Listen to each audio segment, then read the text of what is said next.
अस्सलामुअलैकुम everyone, welcome back to the channel. कैसे हैं आप सब? आई होप आप सब ठीक होंगे। आज जो मैं टॉपिक आपके साथ डिस्कस करने वाला हूँ वो है altruistic behaviour. It is a very interesting topic of zoology. Altruistic behaviour में हम देख लेते हैं इस लेक्चर में जो हम चीज़ें डिस्कस करने वाले हैं उनका एक ओवरव्यू ले लेते हैं। वो है डेफिनेशन ऑफ एल्ट्रिज्म या altruistic behaviour, and then we will go through the introduction. उसके बाद हम डार्विन का कॉन्सेप्ट देखेंगे कि डार्विन एल्ट्रिज्म के बारे में क्या कहता था। देन स्टीव्स जो एक साइंटिस्ट था उसने डार्विनिज़म के बारे में क्या कहा और डार्विनिज़म को किस तरह यूज़ किया एल्ट्रिज्म को एक्सप्लेन करने के लिए। उसके बाद हम टाइप्स देखेंगे एल्ट्रिज्म की, and then we will go through an animation जो कि हमारे कॉन्सेप्ट को क्लियर करेगा। अगर डेफिनेशन आपके साथ डिस्कस करूँ मैं एल्ट्रिज्म की, एल्ट्रिज्म एक ऐसा बिहेवियर है जिसमें एक एनिमल सेक्रीफाइस देता है या अपनी लाइफ को एंडेंजर करता है just for the sake of safety of another animal, यानी अपनी लाइफ को एंडेंजर करके किसी दूसरे एनिमल की सेफ्टी के लिए जो एनिमल है ऐसा बिहेवियर शो करे जिसमें उसकी अपनी लाइफ इन डेंजर हो जाए, तो इसे हम एल्ट्रिज्म कहते हैं। इसकी सबसे कॉमन एग्जांपल है, इसमें अगर हम देखें, अगर एक बर्ड है जो सबसे ऊंचे दरख्त पे बैठा है, वो किसी शिकारी को देख लेता है, किसी प्रीडेटर को देख लेता है, वो एक साउंड प्रोड्यूस करता है जो कि बाकी कम्युनिटी के मेंबर्स को अवेयर कर देती है कि प्रीडेटर जो है वो पास ही में है। वो खुद साउंड प्रोड्यूस करता है, उसके साउंड प्रोड्यूस करने की वजह से वो प्रीडेटर की नज़र में सबसे पहले आएगा। अपनी लाइफ को इंडेंजर कर रहा है, वो समटाइम खुद सेक्रीफाइस हो जाते हैं। वो खुद भी सेक्रीफाइस हो गया इस प्रोसेस के ड्यूरेशन में, उसने अपनी लाइफ इंडेंजर किया है just for the sake of protection of the other members of the family या other members of the community. ऐसे बिहेवियर को हम एल्ट्रिज्म कहते हैं। अगर हम इंट्रोडक्शन देखें तो एल्ट्रिज्म का जो वर्ड है वो एक इटालियन वर्ड से डिराइव किया गया है, एल्ट्रॉय। ये एक फ्रेंच फिलोसफर थे और एक सोशियोलॉजिस्ट ऑगस्ट कमेट, उन्होंने डिराइव किया था एल्ट्रॉय से। एल्ट्रॉय का मतलब होता है टू अदर्स और फॉर अदर्स, यानी किसी की तरफ या किसी के लिए। एल्ट्रिज्म का जो वर्ड है वो इटालियन वर्ड से डिराइव किया है और इसका लफ्ज़ी मतलब भी ये है किसी दूसरे के लिए काम करना। ठीक है। अगर हम देखें 1971 में एक रॉबर्ट ट्राइवर नाम का साइंटिस्ट था, उसने एल्ट्रिज्म को एक्सप्लेन करने की कोशिश की। उसने बर्ड्स का एक पेयर ले लिया और उन्हें अलाउ किया नेस्ट में कि वो ब्रीड कर सकें, और जो नेबरिंग बर्ड्स थे उन्होंने इस ब्रीडिंग प्रोसेस में और उनके बच्चों की हैचिंग तक और बच्चों की ग्रोथ तक उस पेयर की हेल्प की।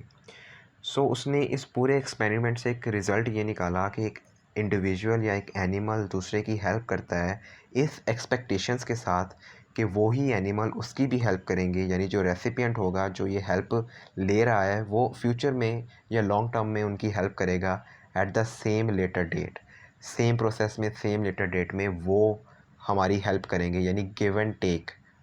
इस तरह का एक रिलेशन होता है एनिमल्स में, वो एक दूसरे की हेल्प इस वजह से करते हैं, वो इस एक्सपेक्टेशन के साथ हेल्प करते हैं कि ये एनिमल फ्यूचर में हमारी हेल्प करेगा सेम डेट पर सेम स्टेज पे। डेफिनेशन एल्ट्रिज्म की कुछ इस तरह है कि it is the behaviour that benefit an another individual at the cost of one own self. इसकी सबसे कॉमन एग्जांपल लें तो अगर मैं अपना लंच अपने दोस्त के साथ शेयर कर देता हूँ, इट मीन्स अपने, यानी मेरा दोस्त भूखा है, मैंने उसके साथ अपना लंच शेयर कर दिया है, तो मैंने उसकी भूख मिटाई है at the cost of being hungry, यानी मैं खुद भूखा रहा हूँ और मैंने उसकी भूख मिटाई है। This such behaviour is an altruistic behaviour, और ये इमोशनल कनेक्शन होता है। उसके बाद इसकी एग्जांपल अगर हम देखें तो आर्ट्स में हम एल्ट्रिस्टिक बिहेवियर देखते हैं, डॉल्फिन्स में देखते हैं, हम्पबैक वेल्स में देखते हैं, मंकीज़ में देखते हैं, बर्ड्स में देखते हैं, बैट्स में देखते हैं, और ऐसे बहुत से एनिमल्स हैं। अगर हम आर्ट्स की बात करें एक क्वीन आंट होती है जो कि ऑफस्प्रिंग्स प्रोड्यूस करती है। बाकी जो फीमेल आंट्स होती हैं वो सेक्रीफाइस देती हैं, वो खुद ब्रीड नहीं करती, वो क्वीन आंट को चांस देती हैं कि वो मैक्सिमम रिप्रोड्यूस करे, मैक्सिमम ऑफस्प्रिंग्स दे। डॉल्फिन्स में भी ये जो एल्ट्रिज्म है, इसके हम आगे एनिमेशन देखेंगे तो तब हम डॉल्फिन्स में एल्ट्रिज्म का कॉन्सेप्ट देखेंगे।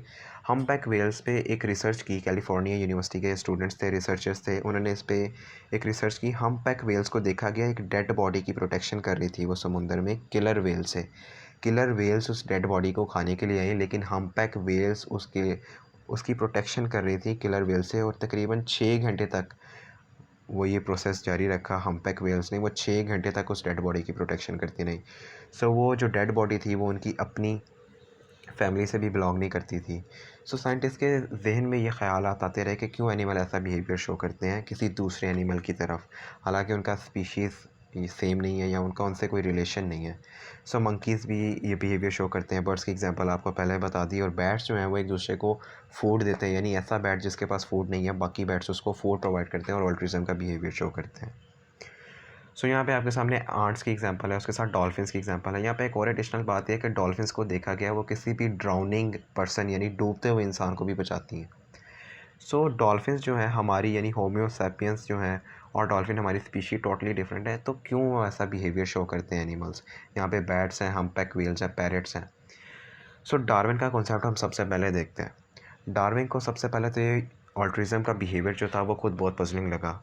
उसने एक थ्योरी प्रेजेंट की थी नेचुरल सिलेक्शन, और उसके according natural selection lead us to the expect that animal to behave in such a way that increase their own chance of survival and reproduction, not those of other। Darwin का जो natural selection का concept था वो ये कहता था कि animal अपने सर्वाइवल के चांसेस इंक्रीज़ करते हैं और अपनी रिप्रोडक्शन को इंक्रीज़ करते हैं, और सर्वाइवल ऑफ फिटेस्ट होता है, ना कि एनिमल दूसरे की प्रोटेक्शन करते हैं या दूसरे की फिटनेस का ख्याल रखते हैं। सो इसके इस कॉन्सेप्ट को फर्दर जो है इसे इंक्रीज़ किया, इसके कॉन्सेप्ट को वास्ट थोड़ा सा एक्सपेंड किया स्टीव्स ने। स्टीव्स एक साइंटिस्ट था। उसने कहा कि अल्ट्रिज्म है जो है वो बहुत कॉमन नहीं है एनिमल्स में, और ना ही इसकी कोई बायोलॉजिकल सेंस बनती है, लेकिन उसने इसे जेनेटिक्स से रिलेट किया। नेचुरल सिलेक्शन को यूज़ करते हुए उसने इसे जेनेटिक्स से रिलेट किया, क्योंकि समहाउ हम सब एक ही एंसेस्टर से बने हैं। ठीक है, अगर हम एवोल्यूशन को स्टडी करें तो हमें कहा जाता है कि archaebacteria, these were the first life that exist on earth. So हम आर्कियोबैक्टीरिया से ही एग्जिस्ट हुए हैं, यानी जितनी भी स्पीशीज़ दुनिया में एग्जिस्ट कर रही हैं वो आर्कियोबैक्टीरिया से ही इवॉल्व हुई हैं।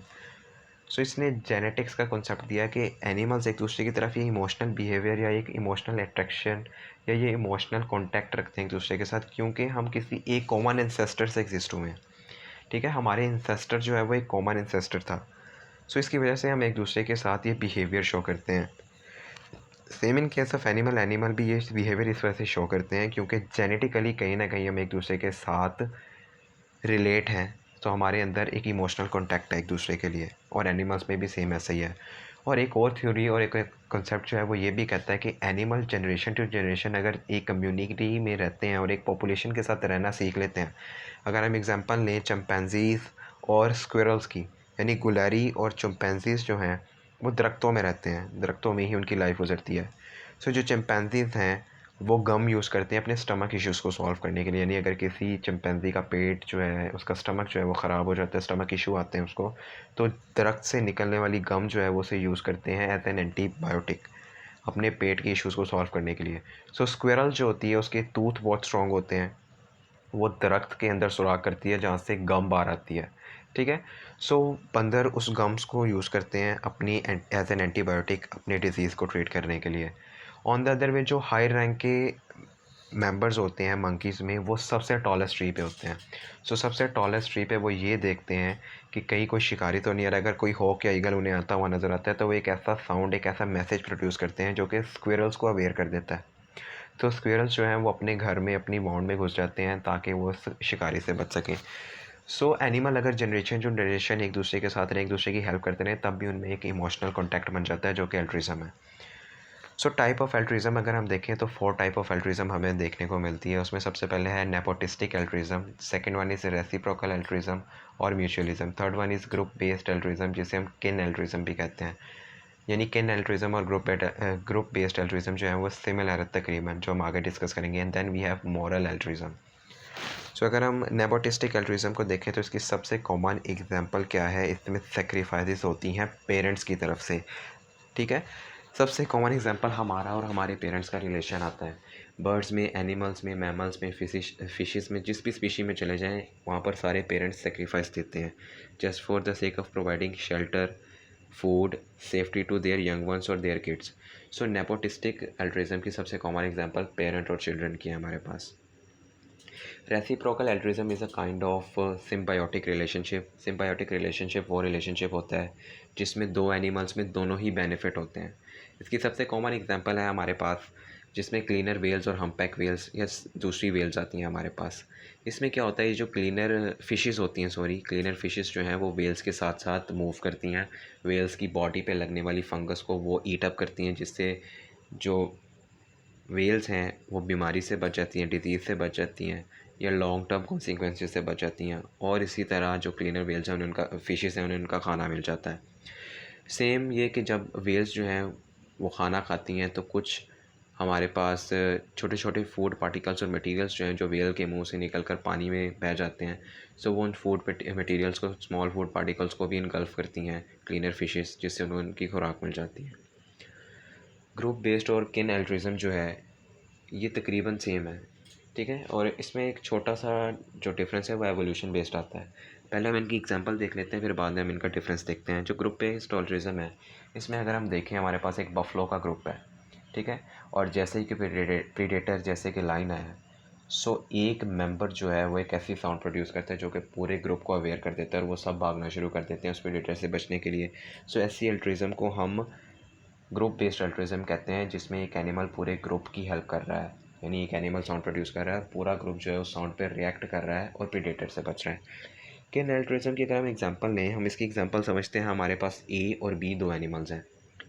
A is a father and B is a son. So father जारी बात है अपने बेटे को प्रोटेक्ट करेगा, ठीक है। Then there is a third individual C, that is protecting B as well. C भी बी की प्रोटेक्शन कर रहा है। सो वह उसकी प्रोटेक्शन क्यों कर रहा है? क्योंकि उसका कोई रिलेशन नहीं है उसके साथ। फादर तो अपने बेटे की प्रोटेक्शन करेगा, ए बी की प्रोटेक्शन करेगा क्योंकि वो उसका बेटा है। लेकिन सी प्रोटेक्शन क्यों कर रहा है? सो रिसर्चर्स ने फाउंड किया, जो सिबलिंग्स होते हैं, यानी अगर ए फादर है तो फादर का सिबलिंग है सी। सो सिबलिंग्स जो हैं वो भी एक दूसरे की जनरेशन्स की प्रोटेक्शन करते हैं, ठीक है। इसकी सबसे कॉमन एग्जांपल अगर हम देखें लाइन में, सो लाइन में एक सबसे लोअर रैंक फ़ीमेल होती है जिसके साथ ब्रीडिंग भी नहीं करता मेल। और वो लोअर रैंक फ़ीमेल क्या करती है, जब बाकी फ़ीमेल शिकार के लिए निकलती हैं तो पीछे जो बच्चे होते हैं, कब्ज़ होते हैं, उनकी प्रोटेक्शन करती है। सो अपनी लाइफ को रिस्क में डाल के उन बच्चों की प्रोटेक्शन करती है किसी दूसरे बाहर के आने वाले मेल से, ठीक है। सो इस तरह किनरेड जो ऑल्ट्रिज्म है, इसमें जो थर्ड पार्टी होती है, यानी जो थर्ड पर्सन होता है, जो सिबलिंग्स होते हैं, जो बच्चों की प्रोटेक्शन करते हैं विदाउट एनी कॉन्सिक्वेंस, विदाउट, यानी उनको कोई फ़ायदा नहीं है इस बात से, लेकिन फिर भी वो बच्चों की प्रोटेक्शन करते हैं। वो बेसिकली इनफर्टाइल होते हैं। जहाँ पे अगर हम सी की एग्जांपल देखें तो सी इनफर्टाइल है, या वो लोअर रैंक फीमेल है, उसके साथ ब्रीडिंग नहीं कर रहा male. So these are a kind of infertile. So उनका रोल ही ये है उस ग्रुप के अंदर कि उन्होंने सिर्फ बच्चों की प्रोटेक्शन करनी है। Same similar in case of arts अगर हम देखें, सो सिर्फ क्वीन बी जो है वही रिप्रोड्यूस कर रही है, बाकी फीमेल्स क्या हैं, उन बच्चों की प्रोटेक्शन और उनके फूड और सर्वाइवल का जो भी काम है वो कर रही हैं। Then we have the difference, the key difference between these two types of altruism is that is evolution based. Kin selection is an altruistic based selection that occurs independent of evolution. So kin selection is independent of evolution, whereas the group selection is due to the forces of evolution. Then we have moral altruism, और इसकी सबसे common example humans में पाई जाती है। Moral एल्ट्रिज्म में दरअसल moral जो है, एक बंदे का मॉरल करेक्टर जो है वो ज़्यादा मैटर करता है। यानी वो कोई भी काम किसी भी प्रोटेक्शन के लिए या किसी पे जुल्म होता देखता है और उसके अगेंस्ट वो स्टैंड लेता है। सो विदाउट एनी एक्सपेक्टेशन और रिगार्डलेस ऑफ द कंसिक्वेंसेस कि उसके साथ क्या होगा, वो स्टैंड लेता है उस जुल्म के अगेंस्ट या उस इंडेंजर्ड बंदे के अगेंस्ट। तो ऐसे ऑल्ट्रिज्म को हम मॉरल एल्ट्रिज्म कहते हैं। उसके बाद यहाँ पे आपके साथ एक एनिमेटेड वीडियो प्ले करूँगा जिसमें एक बेबी सील होगा जो कि बीच से थोड़ा दूर आ गया है, और लहरें इतनी तेज़ हैं कि उस बेबी सील को वापस जाने का चांस नहीं मिल रहा, क्योंकि स्विमिंग के लिए बहुत ज़्यादा पावर रिक्वायर्ड होती है, ठीक है। सो उसके पास इतनी पावर नहीं है कि वो स्विम बैक कर सके। सो यहाँ पे आप एनिमेशन देखें, एक डॉल्फिन का पैक आएगा जो इनकी प्रोटेक्शन करेगा। ये डॉल्फिन का जो पैक है वो इसकी प्रोटेक्शन करेगा। ये बेबी सील जो है वो लहरों में बहता हुआ अपने शोर से बहुत दूर आ गया। सो इसकी प्रोटेक्शन के लिए अब एक डॉल्फिन का पैक आएगा, क्योंकि एक आसान शिकार है, ये थक चुका है, इसके पास पावर नहीं है, इसको स्विमिंग इतनी ज़्यादा नहीं आती। सो एक आसान शिकार है किलर वेल्स के लिए और बाकी वेल्स के लिए। सो इसकी प्रोटेक्शन के लिए अब यहाँ पर डॉल्फिन्स का एक पैक आएगा जो इसको मोटिवेट करेगा, जो इसको पंप अप करेगा और तब तक इसकी हेल्प करता रहेगा। यहाँ पर अगर आपको नज़र आए तो डॉल्फिन्स जो हैं, डॉल्फिन का एक पैक आ रहा है इस बच्चे की तरफ, बेबी सील की तरफ, इसको प्रोटेक्ट करने के लिए। वो तब तक इसकी प्रोटेक्शन करेंगी जब तक ये बेबी सील सी शोर पे नहीं पहुंच जाता। यानी इसकी तब तक प्रोटेक्शन करेंगी हम पैक वेल से, और दूसरी जो वेल्स हैं, किलर वेल्स हैं, उसकी प्रोटेक्शन करेंगी जब तक वो सी के शोर तक नहीं पहुंच जाता। सो अगर हम देखें, seal belongs to another species, dolphin belong to another species. So animals show altruism, they show an emotional contact, they show protection towards other. ताकि दूसरों का सर्वाइवल हो सके या उसके सर्वाइवल के लिए डॉल्फिन्स जो हैं वो एफ़र्ट कर रही हैं, ठीक है। और अगर मैं वीडियो को थोड़ा सा फॉरवर्ड करूँ तो यहाँ पे जब तक ये बेबी सील जो है अब उनके मोटिवेशन के बाद सी शोर की तरफ मूव कर रहा है, और जो डॉल्फिन्स है वो भी उसके साथ साथ मूव कर रही हैं, उसकी प्रोटेक्शन कर रही हैं, अनलेस ये बेबी जो है सी शोर पे ना पहुँच जाए। सो आज का लेक्चर यहीं तक था। आई होप आपको लेक्चर समझ आ गया होगा। कोई भी एम्बिग्विटी या क्वेश्चन हो तो आप कमेंट में पूछ सकते हैं। टिल द नेक्स्ट लेक्चर, अल्लाह हाफिज़।